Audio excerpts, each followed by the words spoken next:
Hey everybody, welcome back to another video. I'm Mark, a specialist dietitian talking all things weight loss and healthy living. And today we're talking about 5 lessons I wish I knew about eating 5 years ago. Cue the intro. Okay, we still don't have an intro, but we're working on it. Okay, just a little precursor before we jump into the video. So really, when we're talking about eating, what we're talking about is feelings of fullness or satiety. So satiety is what we call being full up in healthcare. But we'll call it satiety going forward for the rest of the video because I'm not sure full upness is actually a word. So it just works a bit better. Now the reason for the video is I speak with so many clients and patients that really struggle with actually taking the edge off their appetite and actually feeling full. So what happens is they end up overeating, overcompensating, and probably actually taking on too much and then go the complete opposite way and feel absolutely stuffed. So what I wanted to do is give you a little crash course in how the body works after it eats so you can understand what's happening in your body to prevent you from overeating and thus improving your weight loss results. Lesson 1. What happens in your body when you eat? Now this process is crazy. It is so complex and intricate, it will blow your mind. In fact, let me pull up a picture that I found on the internet and I'll put the reference below. Now the funny thing is this picture is the simplified schematic of what actually happens. So this is the easy version. But in a nutshell, what's happening when you eat? So you take on food, obviously you eat food, and it hits the stomach. Now whilst this is happening, this also sends signals to the brain via something called the vagus nerve to help tell the hypothalamus what's going on and how full you are. Simultaneously, as food starts to hit the bowel, your body starts to release hormones. Now hormones are just messengers in the body, so they basically tell the body to do things, and when food's hitting the bowel, satiety hormones are released, so full up or feelings of fullness will start to be sent to the brain to say we don't need any more food. And there's a whole bunch of these things. So there's GLP-1, PYY, CKK, GIP, and the list goes on. Oh, and leptin also is a big one. And essentially all these hormones tell the body that you've had enough and you're feeling full, and they'll also act on that vagal nerve as well. Sorry, really itchy nose. Okay. Better. So that's what's happening initially. Then you enter the post-absorptive state. So this is when you're starting to get the nutrients you've just digested into where they need to go. So essentially you're taking them from the blood and putting them into the cells, the muscles, the liver, the kidneys for either use as energy or for storage. And that's when insulin, hormones like insulin are getting used, which essentially act like keys to the cells. They open them up and let glucose and fat and protein go to where they want to go to be used up. Then what that happens is it starts to regulate your glucose levels. So after you eat a meal, your glucose levels are a little higher, which indicates that you've been fed. And over time, what will happen is all these hormones will start to drop down, insulin will start to die down, your blood glucose levels will start to drop again. And these are all signals to your brain that it might be time to eat. So then you start to release another hormone called ghrelin, which is your hunger hormone. And then that's a signal that actually now it's time to eat, and the whole process starts again. So there's lesson 1. First, we need to understand it. So hopefully now we've got a better understanding. Don't get me wrong, that's nowhere near as much detail as I could go into, but God forbid, you would probably blow your brains out if we really went into it. And to be honest, it's probably even too complex for me without spending at least 3 weeks looking into it. We just don't have the time for that. Lesson 2, the onset of gut hormones. So now we know all about these gut hormones and how they induce satiety. Now, here's the thing. It takes time for these hormones to get going. So whether you eat a truckload of food or whether you eat just a small, well-portioned dinner, it's going to take the same amount of time for these hormones to get into your system. So there's that old cliche about eating more slowly and taking your time, and you might just feel a bit more full. And I don't know if I quite buy into that. I think you just need to eat your food at the pace that you're comfortable with.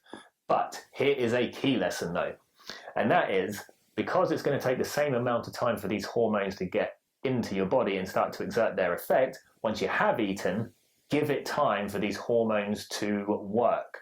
Because the temptation is you eat and you go straight away, I'm not full, I'm going to go back for some more. But then you end up stuffed because you've overdone it, because now the hormones are kicked in with some additional food added on top of it.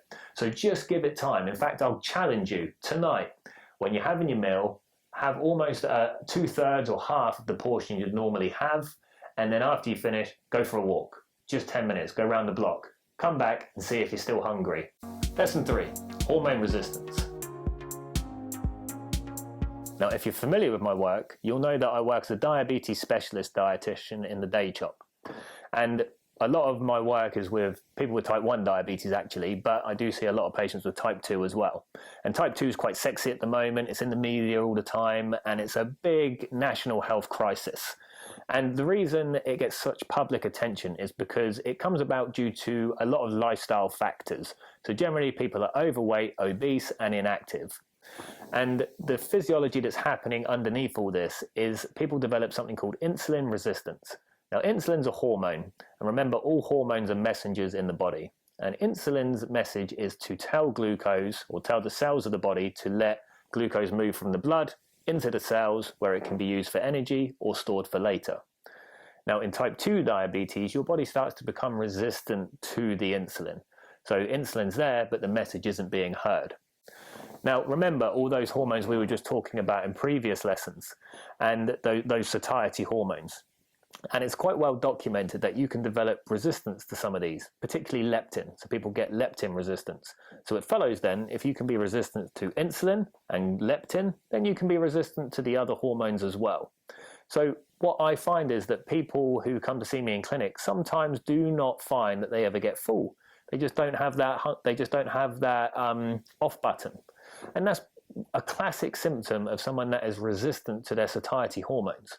So if this is you, it doesn't mean that you're not necessarily not getting full up. It just means that you may have a resistance to those hormones. And if you can understand that, you can then almost overcome it and think of it more objectively rather than thinking on the ground more subjectively and emotionally, where you just don't get full up. But at the same time, because you're resistant to the hormones, remember one of the key signals for hunger is ghrelin, which is also a hormone, so you might not necessarily get the same appetite stimulus that you would get if you didn't have the resistance.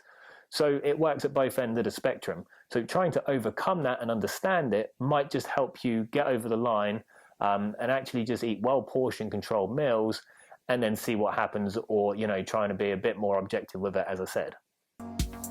Lesson 4. The type of food may affect the amount of satiety hormone released. Now, it's well documented that protein and fibrous foods helps to make you feel fuller for longer. It takes longer to break down.